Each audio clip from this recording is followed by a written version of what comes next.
I don't know how to describe it other than like a demon type of sound. But it's silhouetted, hulking, every bit of 5.5 feet wide, 13 to 14 foot tall, pitch black. The one thing that ran through my mind when I had this encounter was I don't have a big enough gun. Your host, two-time witness and field researcher for more than 40 years, William Jevning. Welcome to Creek Devil. Welcome to the Q&A, everyone. Tom, let's go ahead and jump right in today. Absolutely. Before we do that, I just want to thank everybody for these great questions. And if you like the show, we'd like to know. So click the like button and subscribe if you haven't done so already. And if you think we've deserved it and we've earned it, you can support us. We got a link to Patreon in the description in YouTube. I'd say, too, before you get going, Tom, if you folks out there, if you've got any or know anyone, or if you've had an encounter with the creatures, get a hold of us. We'd like to talk to you. Questions at creekdevil.com. And yes, we'd love to hear from you. All right, so we're going to dig right in.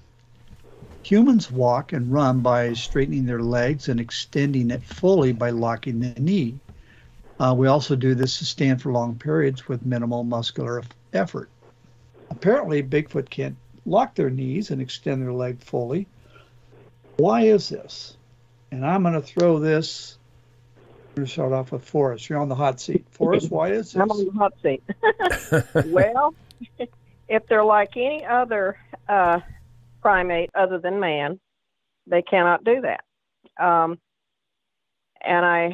It has to do with the musculature on the, and I've said this many a time,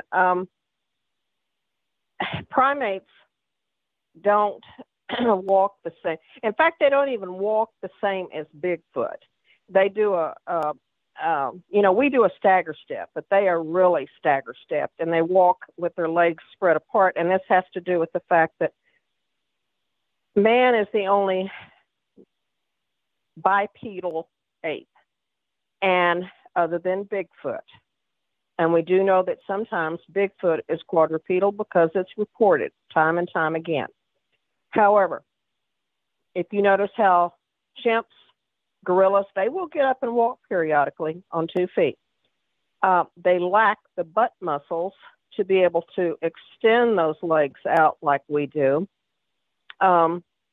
We do see that in Bigfoot, but they have a different, and I think I tell people, go back and watch the Patterson film, because this really is the perfect way to look at it.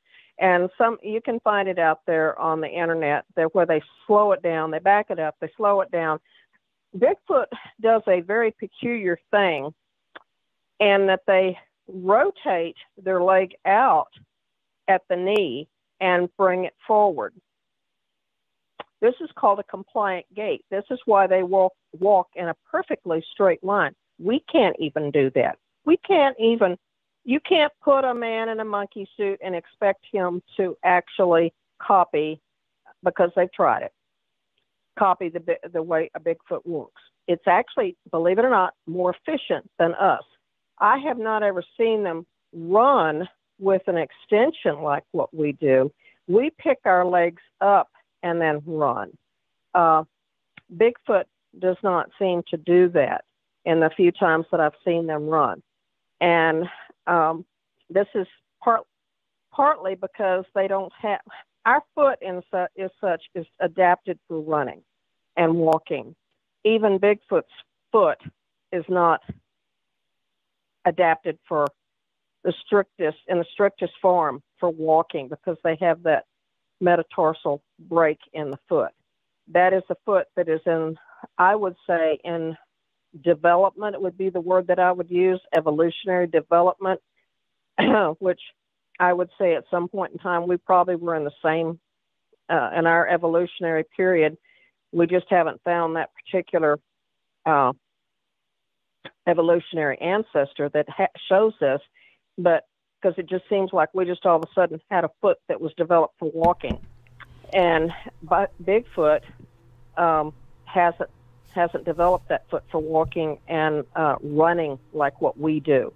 And they also, when they're walking, pick their foot up at their leg goes to almost a 90-degree angle in the back, and then they kind of swing it out and around, and then place it down in front of them. And that mid-tarsal break means that they move from the front of their foot, and that pad, they don't walk off their heel like what we do. And we have butts, and they have butts too, which is the only other ape that does. Apes don't have butts, and the way their structure is and the musculature is on our ligaments and everything, our butts are what hold us upright. And in that sense, Bigfoot has a butt that holds him upright too. But they haven't got all the development down beneath that we have developed. And like I say, who knows what they were 1 million years ago, 2 million years ago, what they look like. You know, what we see is what we've got today. And they're just like us. They're evolving. I mean, humans are evolving all the time. You know, it's interesting. I did some reading about how we walk, and more particularly, it talked about the body's cooling mechanism and the way we walk and run. Those things are all tied together. In fact, you know, while we're not, then the reason we have, you know, a lot of knee and back problems, things like that, is because our mode of walking isn't fully developed. But we're much more efficient than a lot of other animals in terms of being able to run, you know, continuously for long, long time periods. You know, especially, you know, early hunter-gatherers would have been able to run prey down, you know, until they were exhausted. They could continue to run. You know, and maintain a kind of a constant body temperature and things like that. So, you know, we do have some perks in the way we're designed. Well, if you, that's another thing that, man, the reason we don't have hair, we all have hair. Don't get me wrong. We have hair on we're just as hairy as the apes are. It's just more of a down on our bodies, rather than the longer hair. We are developed for long-distance running, and you're exactly correct that I'm sure our ancestors literally ran our prey down in long marathon-type runs. We're designed for that. If you watch the people of the Kalahari Desert, they're actually a pygmoid people in Africa of the Kalahari Desert. They are still hunter and gatherers, just like they were 1 million years ago. And that's exactly what they do. They literally run their prey down, and those people can run for miles and miles and miles. And this is why some of the greatest Ethiopian people and all those people in those areas like that, they have the bodies developed for those long distance runs. That's why you see so many of the great marathon runners come from those parts of the country, world. It's pretty amazing, actually. Yes, it is. Yeah. Forrest, I mean, I'm doing good. If I could run 50 feet, much less miles. Right.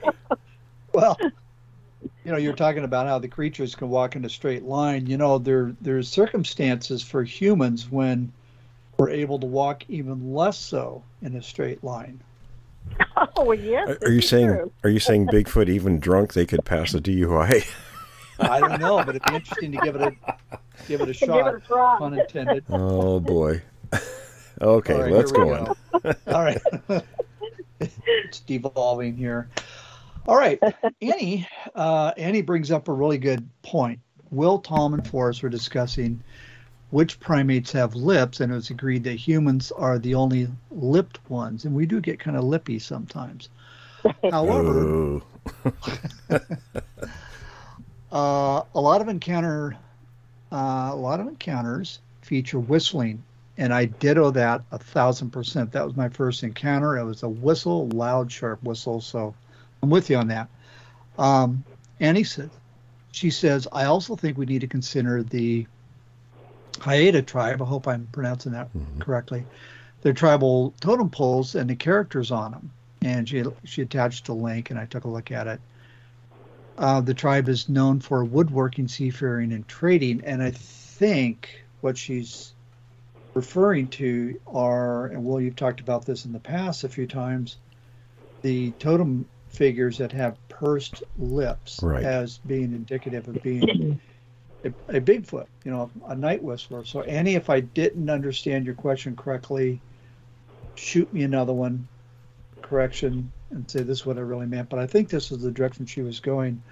Why do the totem poles have lips when we feel that Bigfoot does not have lips? Well, I wouldn't necessarily say the totems, the mask carvings and totem poles necessarily give them lips. It's probably more like what you would see in a chimp or gorilla or another ape that would would purse its mouth in a position like that. That's different than actually having lips. And it's kind of symbolic. Yeah, right. That they're whistling. They need to convey that message. This is a whistler. Right. I've actually seen the totems. There's a town, and I was just sitting here. Oh my gosh, my daughter and I were just talking about that here just not a few days ago about the totems there. When you turn off the Yellowhead Highway and you go up the coastal highway there, it's called the some Canadians refer to it as the Cassiar Highway, and a lot of them just call it the Coastal Highway. And you head up to Laird's Junction, and I have seen those totems there, and yes, they have pursed mouths, but I have never ever. I mean, I've seen them, and I would not call them lips as portraying them as lips like ours. I mean, they were just pursed mouths. And you can, again, just like Will said, with I'm not seeing it so much in gorillas, but chimpanzees, macaques all the time, little babies, and I've said this over and over, they make a whistling sound and they purse their lips, and they hoot when they make this. When they purse their lips, and then they have these little whistling, almost bird-like sounds that they make when they're calling their mother. When a lot of times when they get kidnapped, you'll hear them. They'll make two whoops, and then they'll make some whistles after that. It is a very distinctive call. It is the same call that may not be in the same tonal qualities, but you'll hear the same thing out of a chimpanzee if it's wanting its mother, or they'll do the same exact call, and so will a gorilla, and it, like I say, it will not be in the same tonal qualities, but they do the same thing, the two little hoots and then the whistling sounds. But they purse their lips up just like those totems do. So I think this is a very typical primate reaction. Like I say, I think Bigfoot is an enigma. They share a whole lot of qualities with humans, but they also share a whole lot of qualities with primates. And I tell you what, but as a human, you can watch primates all day long, and you think, oh my gosh, that's so human-like. And then you see babies do things, and you think, oh, that is so monkey-like. You know what? It's all primate-like is what it is, In my first book, Notes from the Field, there were quite a number of native artists that allowed me to use pictures of their masks for my book, and I put quite a few of them in there. And just as kind of I was trying to, help promote their works, but so I got a little carried away and put a bunch of them in there, but they're great works. And I noticed looking through those just a moment ago that there were some who appeared to have lips, others who had just pursed mouths. But I think a lot of that is more, a rendering from the artist rather than an actual depiction. Kind of like literary license with a movie. Exactly. And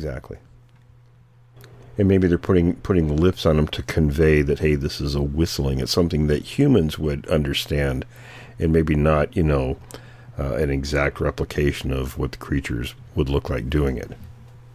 Well, we're continually anthropomorphizing animals all the time. Exactly. I mean, I even do it with cats.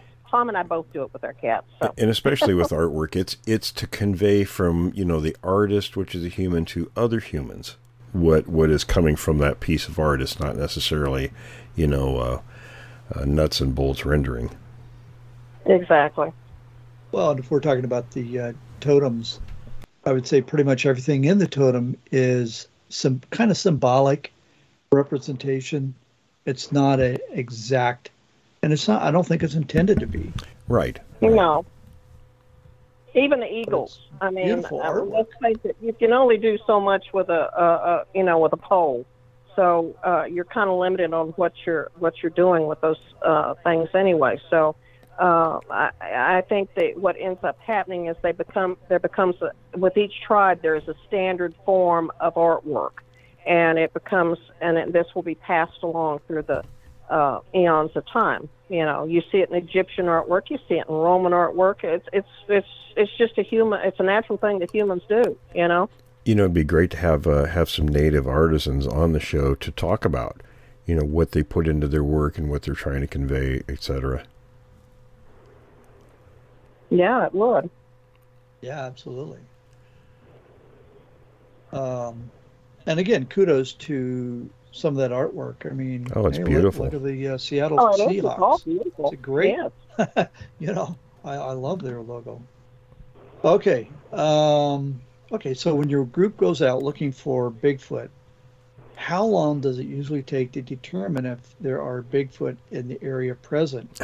And I would say, what was it, 2 hours? It was pretty quick. Usually it's pretty quick because they'll mark their areas and when they're present. So if you see the marking, you've got a pretty good assurance that they're in the area if they're relatively fresh. Well, that dovetails into this next question. And what are the signs that you look for? I would say I would expand that a little bit by looking and listening. Actually, Will, you're familiar with SILS, stop, look, listen, smell. And that's kind of what it is. You stop, look, listen, smell. I don't think we smelled anything this last time, but we certainly heard plenty, and we saw plenty.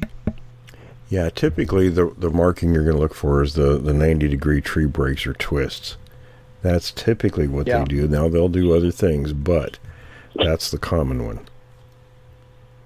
Well, and the interesting thing that you pointed out on that is you only find that in areas where there's creatures. Well, look how much country. Look how much country we covered in July. I mean, in a single day, I don't know how many miles we went from one area to the next. We're probably we should go about 20 miles from one place to another. It was 35, I think. So over a 35. Now we'll just use that one particular jaunt as an example.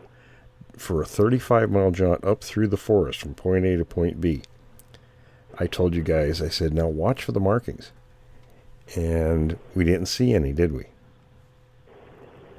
Only when we got to the areas where we suspected they were, yes. Yeah. And if it were something natural, you'd see it frequently. But when you only see it in places where the creatures are, and it's just as telling not to see it as when you do see it. Yes. Yeah, exactly. Yeah, very much so. So that was a biggie. The other one is, of course, footprints. We found some of those. We did, yes, 18 inches. Yeah, which was the minute you find that footprint, then if your head was on a swivel before, it's on a triple swivel now. Yeah, that's for sure. Well, they weren't fresh tracks, but when you find an 18-inch print, that's a pretty sizable track. So, because typically they're, anywhere between 14 and 16 inches. That's a typical adult. You find something at 17, 18 inches, that's a big one. Just going to do the math. 18 times that's about a 10-footer. Yeah, that's exactly. Yeah, 9.9. So right up there. Big. That's big. Very big. Okay. And the tire tracks that were near it, and the tracks were made when it was raining, probably 2 months earlier. So it was about a 2-month-old print, that one in particular on the road. Yeah, it was. And I remember the time because it was probably actually back in, even into June. Yeah. So it may have been less than 2 months. It was monsoon season. everybody was talking about, man, here it is, summertime, and it's just. So there was a truck or some kind of a vehicle that had driven that road, and what were those tire tracks? Maybe 2 inches deep. Right. That were made in the mud, and the Sasquatch track was the same depth as the vehicle. What does that tell you? Heavy. Heavy. And this was where y'all were at? Yes.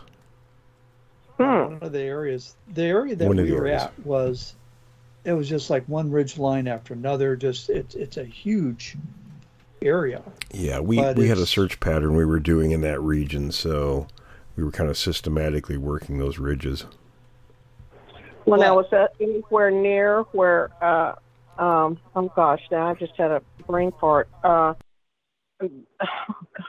God. Your friend that was, when you and her husband went off in the woods and left her in the car, is that anywhere near where you hit the ground? No, that was 25, 30 miles from there.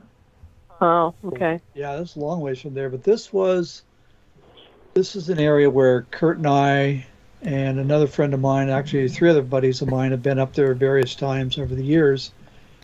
And I got to tell you, it's a productive area. We never return empty-handed. Never. But we do return. And I consider that a success. Well, that's a success, yes. Success for you, failure for the Sasquatch. And if we're going to keep it that way. Well, we've heard screams, and remember that one night, I think the third night we were there, we were still configuring and fine-tuning some of the equipment, some of the audio equipment. At the very last second, we pulled into an area that was a clearing, and I knew there's, it's 2 a.m, they're gone, they're not around. The logs that were being thrown around. Yeah, within 5 minutes, they were just pummeling these trees. Yeah, that was an interesting, again, case in point. We went to where they weren't. They were. Okay, and then kind of a follow-up to that question was, are you usually successful in finding evidence or getting close to the actual Bigfoot? I'll rephrase that. Yes, we are always successful in getting evidence. It's not our fault that they're just there. Are we able to get close to the Bigfoot? I think it's they're getting close to us. Yeah, there were numerous times they were in the same location we were at.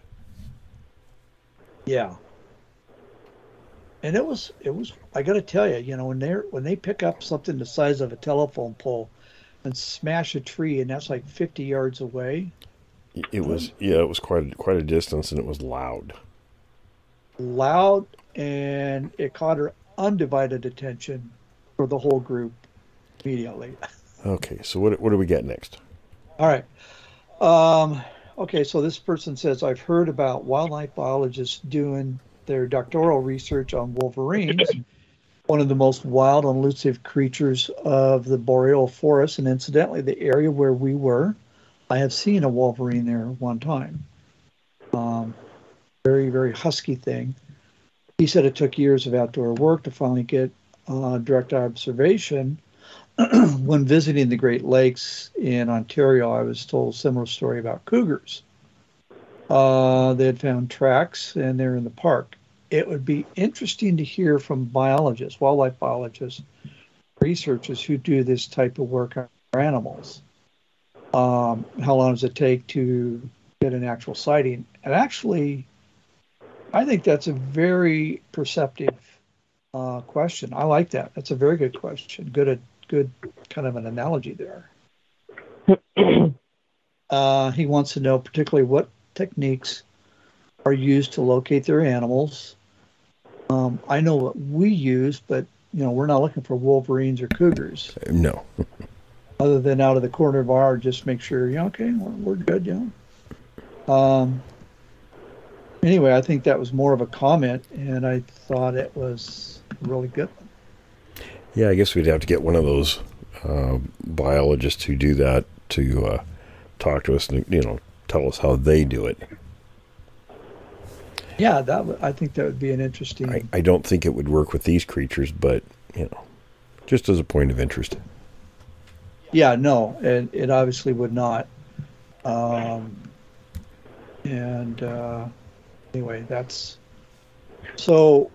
One of the questions that somebody asked recently was, and we it's been asked many times, but how and why and when do the creatures exude a smell? How often do you smell it? Why do they do it? And where does that smell come from? How do the creatures produce it? Well, it used to be something years ago that newspaper people, when they'd write articles, you know, they would pick up a few points, you know, the red eyes, you know, the smell, the footprints. That was always the kind of the main features of a Bigfoot article. Whether those things actually happened or not, that was the things that the writer would pick up on, and this happened frequently. But in reality, smell is very seldom noticed. I think they only do it when they're excited, and it probably comes from scent glands. But you have experienced that on at least one occasion. I did one time, yes. And it was potent. It was It was disgusting. You couldn't stand in it. We had to leave very quickly that location. We were about ready to throw up, both of us, and immediately. And it was raining, and I said I got to go back there and see if that was something that was there or not. And as soon as I went back to the spot, and we didn't go very far. We only went maybe 30, 40 feet out of it. And when I got back to the spot where we had smelled this, the smell was gone. And then I found the spot where it was, flattened down in the moss. So whatever was there, and I believe it was one of the creatures, because we were there on a recent sighting. It happened that day in that area. There was moss that was smashed down next to the tree line. So I think one of the creatures was actually right there watching us. Looking back, what are your thoughts that you had to have been, number one, that close, number two, your presence must have been a provocation. Some kind, yeah. It wasn't happy that we were there, I think. Yeah. But it wasn't the kind, I mean, it was strong. You could not stand in that spot and keep breathing it. Wow. Were you guys a little bit on edge, or? Yeah, I mean, well, we were kind of used to being out looking for these things, on a pretty regular basis in Skamania County. So I wouldn't say fearful at that time. Of course, I didn't know as much then as I know today, but today I would have been a lot more head on a swivel than I was back then. But see, that would have been in the mid-'90s, I think that occurred. But I mean, right. We were watching. Yeah. Was it just two of you? Just two of us, yeah. Okay. Yeah, I got a call and a report, and we zipped out there as quick as we could. Oh, that's cool. All right. When you go out researching Bigfoot, do you think of your research trips as tracking and following them, or waiting and try to lure them to come to where you are? Or is it more about collecting the artifacts or evidence? Well, you're not going to lure them. Behind. What I do now is different than I've done in the past, because I know so much more about them. I go to where there's a pretty high chance I believe they're going to be, and that panned out when we were there in July. Some of the methodology that we placed in effect, and I don't want to go too much into that because it gets you pretty close what I know now. And that comes from other sources I have too, and I don't think I should talk too much about that yet. The interviews we were finally able to do after many years, but I guess I could say it. I mean, for those who have known that I've talked about Mr. Black for many years, I've known him for 10 years. We finally recorded the first 2-hour session with him a couple days ago. But we're not going to put that on the show right away. We're still working with that material. We're going to record him more. So lots of information through him and other sources, not just him. And that's all I'm going to say about that. That's all I'm going to say about that. It was eye-opening. Yeah, it was eye-opening for sure. These two highly placed sources, unconnected to each other, had repeating information, repeating details on incidents. They matched very closely. Yeah. Yeah, they were both government people, both completely unrelated to one another. And the details are disturbing. Extremely so. Yeah, I would, like I've said in the past, if people out there who think they want to go looking for Bigfoot knew what we know, they would never go out in the woods. Yeah, just watch it on YouTube. So at some point, the information we will put it out, but and we're discussing how to do that. So it won't be something right away, folks. But the information is coming. Yeah, you guys will be privy to it. Okay, so here's a question, and this person wants to know. Just had a few questions and observations. A, you've mentioned Neanderthals in relation to humans. Is it possible to suggest Sasquatch could be a Neanderthal or related to him? Have Neanderthals been found in North America or just Eurasia?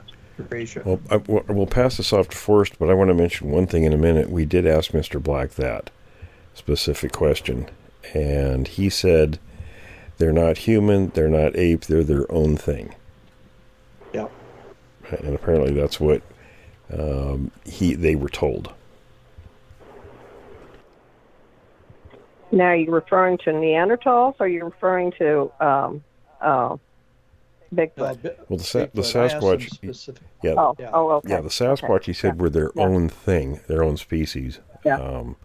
Well, yeah, I agree totally there. I think they're a species that's developed through the eons of time, and they developed a form of bipedalism, and it's now. I mean, paleoanthropologists are finding out now that and of course they're going to keep continually finding more information as finds become evident, that you've got bipedal apes out there, and that bipedalism was not exclusive to our human ancestors. It's just that the period of 6 to 8 million years ago, there was a break in the genes, and apes went one way, and monkeys and apes went one way, and then humans progressed on another route. Fossil-wise, I think bipedalism has been shown numerous times in the past. Yes, and there are apes out there that actually exhibited, fossil apes that exhibited bipedalism, but they didn't become humans. So that's why I say what Bigfoot is today may not have been what Bigfoot was 6 million years ago.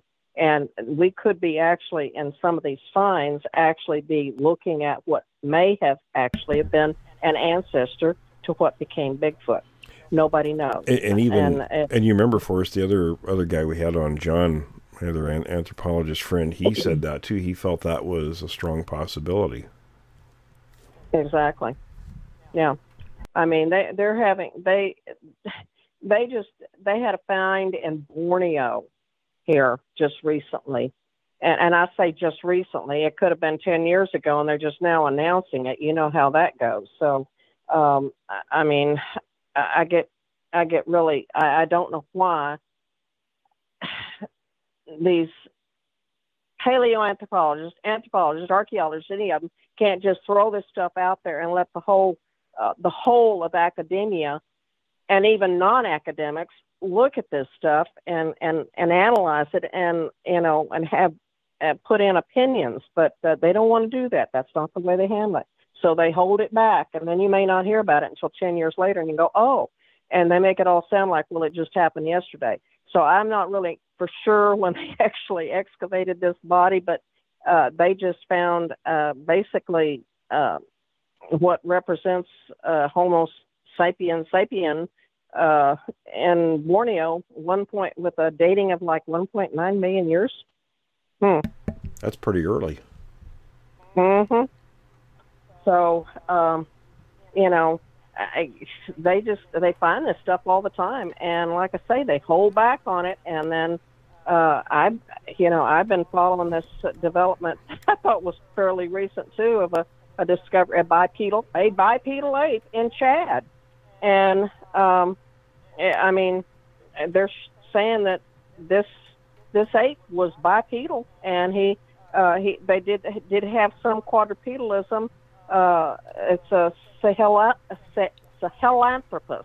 I'm assuming that's how they're pronouncing it, but it started with an S, a Helan anthropus, and this thing was bipedal. It was a bipedal ape, but it developed its bipedalism very similar to what the orangutan does. You know, when the orangutans, they walk on trees, holding the trees with their upright hands, and then walking along the trees. And they think that in some of these apes, that's how they develop their bipedalism, which might even stand to reason why you see this mid-dorsal break still in Bigfoot, because I think Bigfoot spends a lot more time in those trees than what we think they do. Well, it just goes to show that something like a Sasquatch is not unique. No, but I think it is an enigma. It's got a lot of things that we would call almost human-like traits.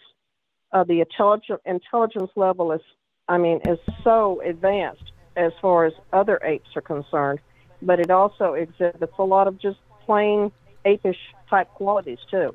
And we won't even talk about all the variants. Oh, this is true. Because that opens up a whole new can of worms. Exactly. Okay, Tom, let's move on. All right. And so now this person also wants to know, when we go looking for Sasquatch, do we ever use calls or scent markers? No. Number one, if you're looking for a wild creature, you don't want to announce your presence at all possible, because they're going to run for the hills. You know, here's the thing. If Bigfoot, we think it's 99.99% certain that they do have infrasound capabilities, that, you know, when they make calls, whatever that call may be, not only do you have no clue what they're saying, but you also, they may be speaking in a vocal range above and beyond we can hear. Well, not only that, they're going to listen to something like that and say, well, that's not one of us. Well, that's a good point. And think about this. How many times have people mentioned they've been in the woods and they heard, maybe like Gerald, for example, he said his boss and son were out, I think they were out elk hunting, and they heard Gerald calling them. Mm-hmm. Well, you know, they know darn good and well it's not Gerald. And, you know, other people talked about, you know, they heard, you know, kids laughing in the wood. So we know when these things are mimicking us, almost certainly. Well, they're very attuned to different sounds in their environment and things that we do also. And they're going to recognize right away if it's not one of them. I mean, they're going to be extremely familiar with each other and their own noises and what they're going to do. So people go out there and do this call blasting stuff, you know, save your breath. It's not effective. Right. Not effective. Well, I'm going to throw something else in here. Goodall did not go out and study chimpanzees by doing chimpanzee calls. Neither did she go out and put out scent markers. Diane Posse did not go out and put scent markers out, nor make gorilla calls to watch the gorillas. She went out there, and both of these women went out there and quietly sat and waited and waited and waited, oftentimes just till the gorillas or the chimpanzees showed up. And sometimes disastrous results happen. Jane Goodall was nearly killed twice by a male that did not like her. And so, I mean, first off, you got people going, these idiots going out in the woods and making these whoops and these this and that and the other, all these weird calls, and they have no idea what those mean to a Bigfoot. Irregardless of the fact that the Bigfoot probably knows that that's not a Bigfoot making that noise. Exactly. I mean, I've heard someone get pretty close to some of the recordings and stuff, but you know, the Bigfoot's probably going to realize, you know, that's not another Bigfoot, but you just announced to them your location. Right. And they may or may not show up just to see what the heck you're doing. Right. You know, but, you know, you have no idea what you've just announced. You might have just announced, hey, Supper's here. You know. And they may think that anyway by just announcing your presence. His supper for there. You know, that's something, Mr. Black, it's something related to that he said very specifically. And I've said this before, it's something I suspected, but he confirmed it. When people go out and bang on trees with sticks and stuff, he said that's not what they're doing. It is tongue pops. And he said they had recordings of them that sounded very much like, you know, that they were loud, they were strong, and they would sound at times like anything from, you know, something, you know, wood being smacked on a tree to almost like a gunshot. And we actually have a recording of one of those too. You know, and he said that, he goes, you don't understand the power behind these things. Extremely powerful These are creatures. massive creatures. Yes. Their tongue pops are not our tongue pop. No, nothing like it. So I wanted to throw, to throw that in there too, because that's another thing that people do that save your time doing it, because it's not what they're doing. And the results are, well, I can tell, 100% zero. There was, you know, where we stayed at. Remember that little story we heard about? There was another group that shall remain nameless. Right.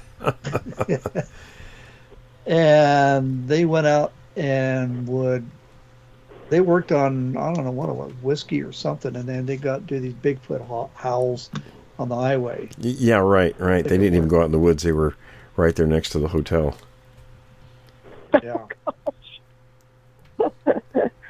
And the locals, especially people who ran the place, weren't particularly pleased with that behavior. So Bigfoot didn't frequent that motel, huh? No.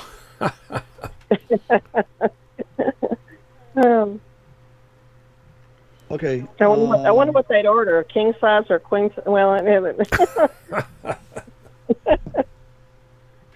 Okay, so this person also wants to know, do you agree there are credible sightings of the creatures in all the states except Hawaii? Yes.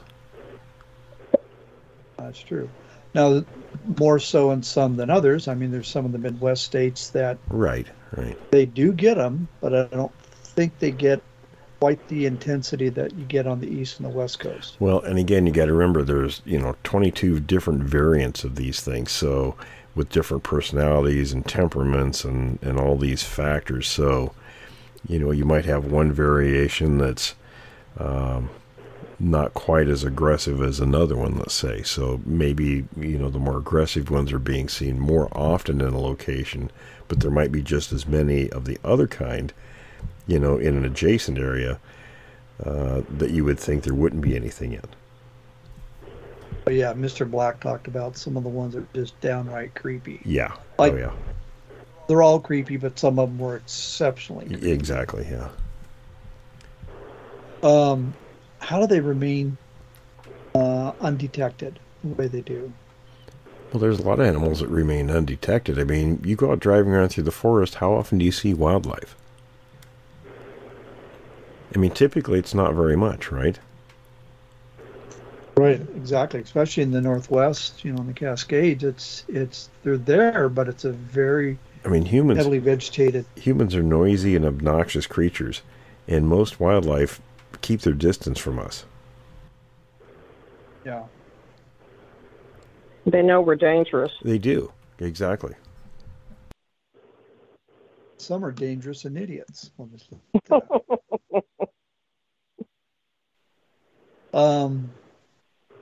Okay, this person wants to know, are there any credible reports of Sasquatch in Mexico, and if so, what regions? I remember years ago interviewing a lady who was actually, she was a child growing up in Mexico, and I think it was northern Mexico where they were. And the gist of the story was her and her brother were riding in the back of this pickup. Her parents were in the front, and one of the creatures was actually running after the truck trying to get the kids out of the back of it. But I don't remember exactly where she said the area was, but I believe it was northern Mexico. I remember that story, and I can't remember where it was located either. It was too many years ago. I just don't recall. Yeah, and Brenda, she had a similar story to that. There was one where, unfortunately, the creature was successful getting one of the kids. So, okay. Well, don't they have something in the jungles down there called a marangari? Yeah. Or is that the sloth type creature? I can't remember. I don't recall either, but you know, in a lot of places they have a smaller creature and a larger one.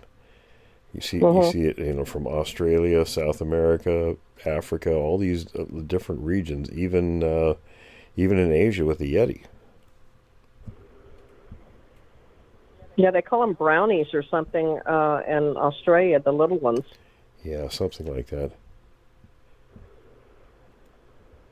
Okay, and this person wants to know, has Sasquatch ever been seen hunting ocean prey, like maybe wading into estuaries or hunting at low tide? You know, look for crabs, clams, mollusks, that sort of thing. I remember, you know, the author of Raincoast Sasquatch, Rob Alley. I was talking to him one time, and he says, I was telling me about a story where there were some people driving on a highway next to a bay, and they thought there was a guy out in the water up to his waist. And as they got closer, realized it was one of these creatures out there and had a salmon holding it up above its head, you know, almost like it was a prize or something. I think that's how the story went, but it was out waist deep in the water. Well, now there is a story on, and I've seen it on, and it's on the Monster Quest on the History Channel. And this took place in a bay in Alaska. And they had, it was some fishermen and two men and a woman, as I recall. And they had anchored in this bay, and they were close enough to the shore that they could hear, you know, they'd already seen before the sun had gone down a couple of grizzlies wandering up and down the shoreline. And a little later in the evening, they actually heard some noise coming from the shoreline. And and because most of those boats up there have these big, powerful floodlights on them that they can move around and such, you know, they have to have them for, you know, being able to put on the decks for the pods and stuff that they throw over, you know. And they turned this floodlight out towards the shore, and there was one of these Bigfoot sitting on the shore opening up clams. So, and that was the noise that they heard. It was breaking open these clams. Yeah, I'm sure they eat whatever. Just eating them. Yeah, whatever's available, sure. Yeah, and then the next morning when they went in, you know, to see, they took one of their boats, smaller boats in to the shore to see what was going on, and there was this huge pile of clamshells there.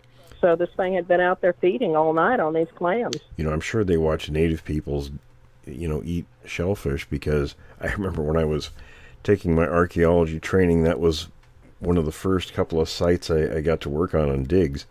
You know, we were digging up tons and tons of shellfish, you know, because that was their garbage dumps. That's what we were digging up, all their garbage. Kitchen, what they call kitchen middens, and those are the best place in the world to dig. It's amazing what you find in those things. Oh, yeah, but it just goes to show that, you know, humans were eating a lot of that kind of stuff. So, I mean, the creatures obviously saw them, and if they weren't already eating it, then they were after they saw the humans doing it. Well, you know, we had that guy. We had a guy he was originally from Boston, but he was, I believe, ex-Marine. He'd been a Gulf War vet who moved to Maine. He bought that house in Maine, and one of the things he found odd was the huge piles of, because he's right there in the estuary, piles of clamshells. And turns out he's got these things on his property. Yeah, it was something. I mean, they're going to eat what's available, so.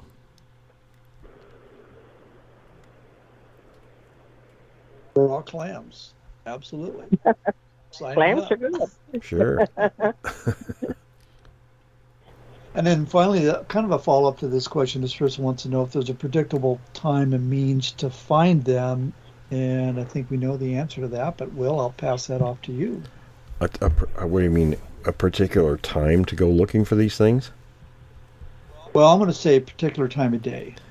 Well, I would tell people don't go looking for them in a particular time of day, but they start getting active right around dusk, and then they're heading back to their bedding areas at dawn in the mornings.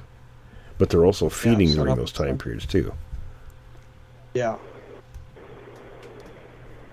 So being in the lower elevations during their feeding periods is not a good thing. Not good. You might be on the menu. Exactly.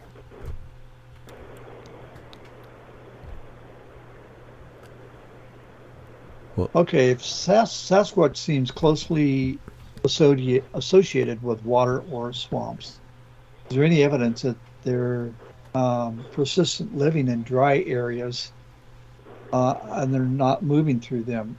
Where do you think they would be getting their water? Well, there's tons of water sources everywhere. I mean, even the site we have in Arizona, where our guy there's finding hundreds of tracks all the time. It's actually on a river. So. Oh. And Forrest, you have them on your property from time to time? Well, yeah, and going back to the Arizona thing, they avail themselves of water sources there around windmills and water tanks for livestock and such. They've got to do that too. I mean, they're going to smell water just like any other animal. They're going to come and drink it, and just like deer and raccoons and possums and all the little mammals out there, they're going to go and avail themselves of any source of water that they've got. And I'm sure that, and I've yet to do it, and I need to do it, is set up a game camera. Of course, if I set up a game camera, they'll probably never show back up again. You know how that works. So, well, and we do have a picture of a juvenile where a rancher set up a game cam. He was having the creatures hanging around his corral, and again in Arizona. And on the picture it says it's 115 degrees. So if I was that little guy, I'd be sitting there with my feet in the tub too. yeah, and I was going to mention that, but I didn't know if I should or not. But that was obviously a juvenile just sitting there enjoying, soaking his feet. Absolutely. Yep. Well, Forrest, absolutely, no doubt. Your property, you have what are called water tanks, and I think of a metal thing when you talk about tanks, but you have a different definition of tanks. And do you have those on your property? Would they be able to get water from them? Yeah, and I have, I think you and I discussed this. I have a tank exactly like that juvenile was sitting on, but it's sitting inside of a loafing shed with 3 fillies. So I've never had any. I've never found any Bigfoot sitting in there soaking their feet. But and you know what? I do walk around these water tanks that, like I told you, I had some that they're actually in the pasture with my horses, but I positioned them so that I could I water them off the water hoses from the house. So they've actually got a float in them, and I just hook the water hose up to the switch it from tank to tank and fill the tanks up. And I have looked around there, and I have never seen any footprints. Now I'm gonna bring up something here right now that I didn't have a chance to tell you guys, because this just happened day before yesterday. Anita was over here, and she was looking at some of my weanlings I've got out here, and we were walking to the back, and we came back, and we were actually looking at a man's footprint. Somebody had walked through my property with about a size 12 boot on. And while we're looking at that, all of a sudden she goes, "Oh my God, what's that?" And there was a line of footprints in the dirt there, along with the footprints from this size 12 boot that had walked between the barn and the old house and looked like walked up towards my mobile home up here. And but they were like the smaller footprints that they were only about 13, 14 inches long. They weren't that great big one that I saw. So she was the one that first noticed them. And so we were just like, oh my gosh, because I was more concerned about the fact that there was a human had walked through there. And there hadn't been any men out there on the property with a foot that big. So that was kind of concerning me. And then while we were walking and we started laughing, I said, well, I wonder who was tracking who. Because this person had to have come through here at night. And of course, I'm sure Bigfoot did too. So who was tracking who is what I'd like to know. Yeah, good question. So, and they could have come through at different times. I don't know, but I just thought it was kind of peculiar. Be interesting to see if those boot prints suddenly the stride increased dramatically, or they just vanished. Right. Oh heavens! All right, Tom, we got time for where they headed to was the gravel driveway. So once they got on that Caliche driveway, there was no way of tracking either one of them. Right. We got time for one more question, Tom. All right, let's find a real good one here. And how many Sasquatch? I like this one. How many Sasquatch do you think are in Washington, Oregon regions where you do your research? Oh boy. And it's impossible to tell, really. There are a lot of them, populations of decent size, but it's impossible to know numbers because there's no way to get a head count. No, they're really funny about that. They don't help us with that. The area we're working, there's probably, a dozen or 15, maybe 20. We don't know. But when they're 10 or 15 feet away, that's one too many. I mean, particular moment. The track size range we know is, the one that we saw in September, that you found that line of prints, and we saw there was still one left there. When we went there in September, what was that, 5 or 6 inches long? Yeah. And then there's the 18-inch one, so you've got a pretty good range there. Well, Kurt and I and Joe have been up there many times, and we've found so many tracks. We found 14 inches, real common, 14, 15, 16. Which is typical, Yeah, typical, and then the 17 and 18-inch ones. Yeah, and so there's... It's really weird to see it. So there's at least a half a dozen right there just by the prints. Yeah. And like I say, the group size I think is much larger than that in that area. So. Well, you mean to tell me the feds haven't decided to do a census on Bigfoot? Not that we're privy to. But it's interesting that meadow that we were in. I'd been there with a couple of other guys 2 years earlier. We were there till 12:30 at night. And the opposite ravine, you heard these screams and barks and roars coming across. And I think they were trying to communicate with that one that we saw, and it wasn't responding back. There was a whole group of them making a ruckus about a mile away. Yeah. And one of the guys goes, "Those aren't effing coyotes." No, not those kind of noises. No. That's it. That's all the questions we have for now. Yeah, that was perfect. Listen, I want to thank everybody. That was good timing. We just ran out of time. Okay. Go ahead, Tom. I'm sorry. So good questions. Keep them coming. Questions@creekdevil.com. Forrest, any final thoughts? No, I don't think so. Good as usual. All right. Well, great discussion, great questions. Everyone, thanks for joining us, and stay tuned for the Thursday show.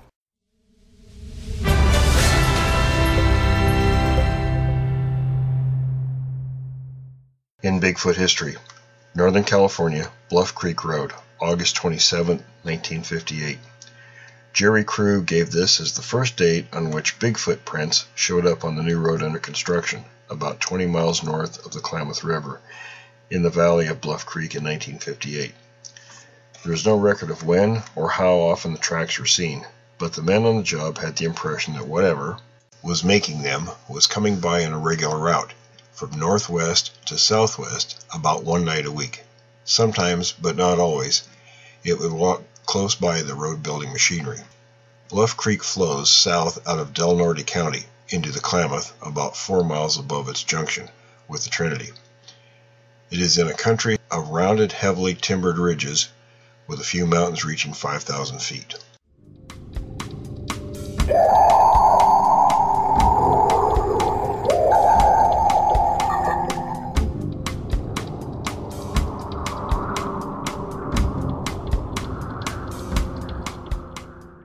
Welcome. Readings are being brought to you by William Jevning and are being narrated by me, Jim Sower. The Story of Mukalot Harry by Peter Byrne. According to the Indians, there was once a large number of Bigfoot living on Vancouver Island, a large island, 12,408 square miles in area, off the west coast of British Columbia. The Indians knew about them, feared them, and respected them, but granted that they were harmless. One of the Indians of the Nootka tribe, who lived in Nootka in 1928, claims to have been carried off by them and held captive for some time. The story, told to me by Father Anthony Terrar of Mount Angel Abbey in Oregon, is a curious one. Father Anthony, a much-loved missionary priest who traveled the west coast of Vancouver Island for many years, was living at Nootka at the time of the story, and he knew Mukalot Harry very well. Mukalot Harry was a trapper and something of a rarity among his fellow tribesmen. He was, according to Father Anthony, a tough, fearless man of excellent physique. In the course of his trapping, he was wont to spend long weeks in the forest alone, something that the average Indian did not do in those days. The Indians of the coast were apparently a rather timid people, and they seemed to regard the deep forest as the home and territory of the Bigfoot. When they went into the deep inland forest for any reason, they never went alone. Mukalot Harry was different from the other Indians. He went into the forest alone and feared nothing. Late one autumn, Mukalot Harry set off for the woods with his traps and camping gear. His plan was to set out a trap line and stay in the woods for several months.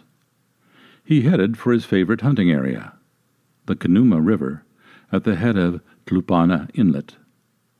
From Nootka, he paddled his own canoe to the mouth of the Kenuma. There, he cached the canoe and headed upstream on foot.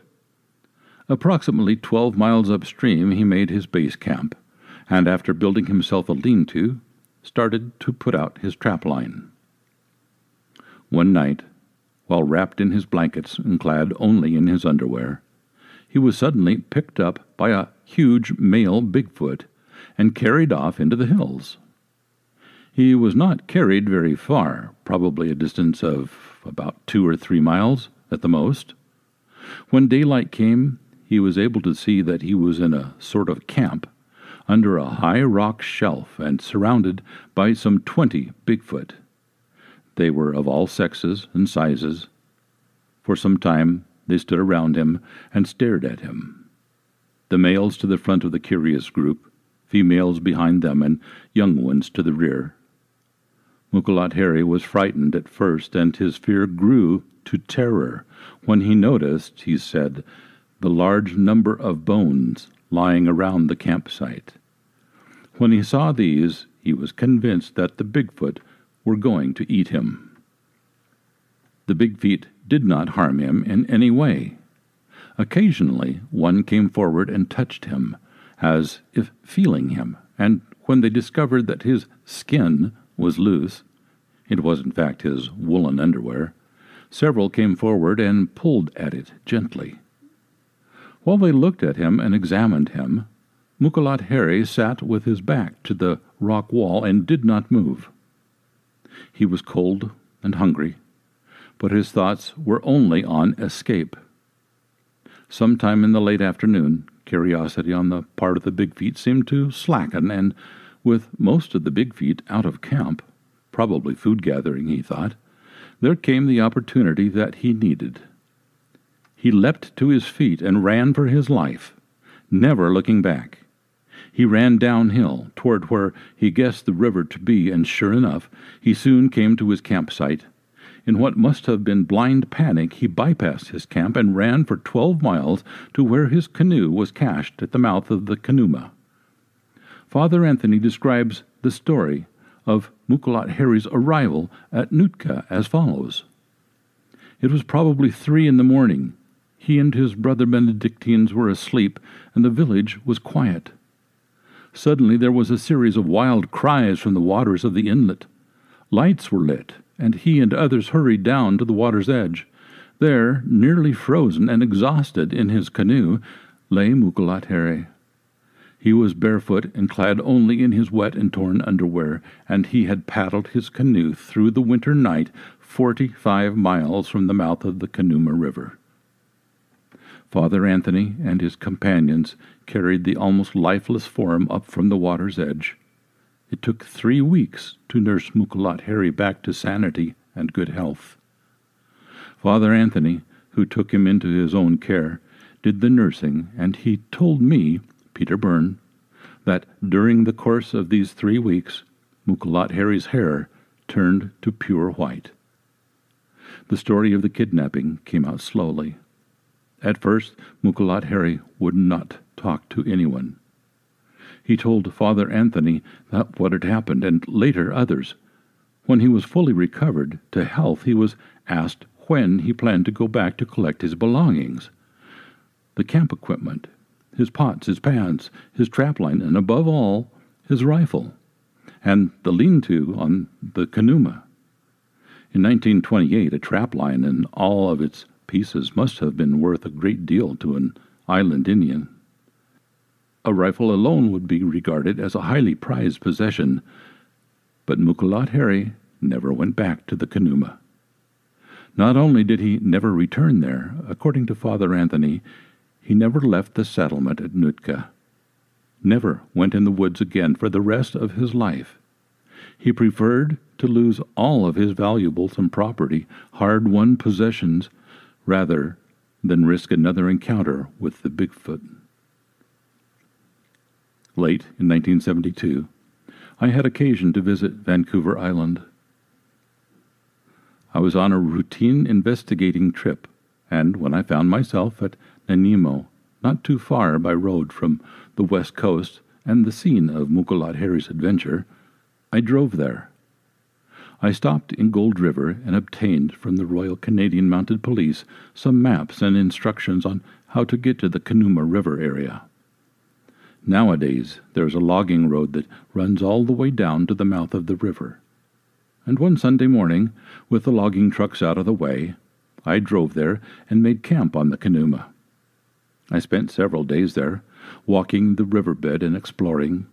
I tried to make a rough determination of where Mukalat Harry might have had his lean-to, and I found a place that offered a good campsite, 12 miles from the mouth of the river on the edge of a series of high bluffs. The salmon were running in the Kenuma while I was there, and all night long I could hear them splashing up the shallow waters of the river. In the morning, Black Bear worked their river, getting the salmon that had come ashore in the night or had become tangled in the limbs of fallen trees that lay in the water.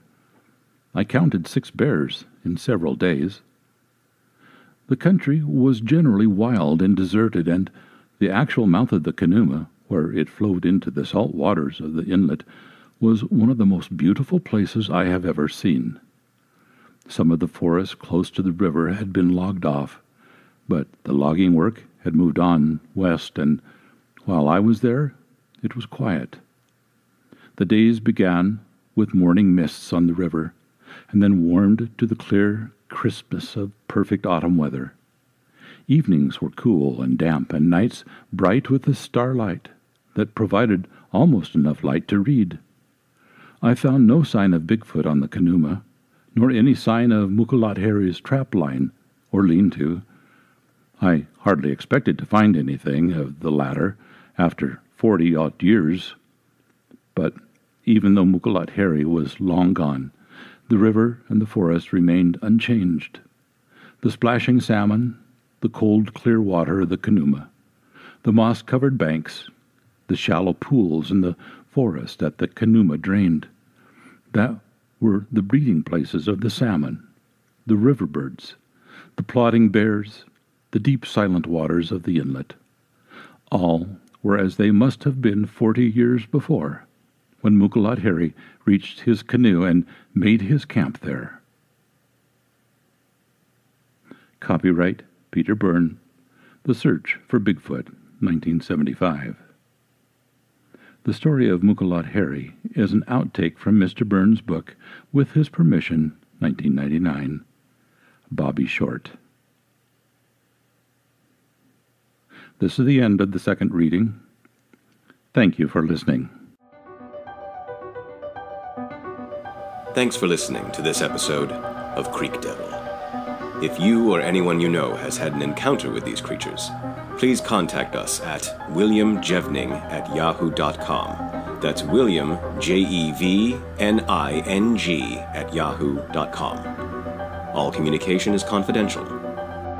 Join us for another program next week. And until then, keep your eyes open out